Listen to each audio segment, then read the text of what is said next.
Hi! What's up kaibigan? Ito ang Mahiwagang TV na maghahatid sa inyo ng mga kakaibang kwento, mga misteryo, hiwaga at mga kakatuwang pangyayari. Sa bidyong ito, ating tatalakayin ang nakakamangha at nakakagulat na istorya. Alam mo ba kaibigan kung ano ang nasa ilalim ng kinatatayuan mo ngayon o tinatayuan ng bahay nyo? Tara, ating alamin kung ano nga ba ang natatago sa ilalim ng bawat kinatatayuan natin. Kamakailan lamang nadiskubre ang isang Roman mosaic na daan na yari sa ceramics sa ilalim ng isang ubasan sa Italia. Sa ilang dekada ng paghahanap dito, sa wakas natagpuan na.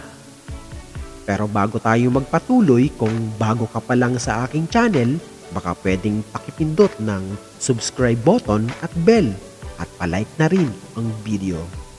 Ayon sa mga surveyor ng Negrar de Valpolicella sa Verona, ang nakita nilang mga tiles ay sobrang nakakamangha at nakakasurpresa dahil pagkatapos ng mahabang panahon na nakabaon ito ilang metro ang lalim sa lupa. Ayon sa mga opisyales at mga eksperto, kauna-unahang ebidensya ito ng Roman Villa na daang taon na ang nakararaan.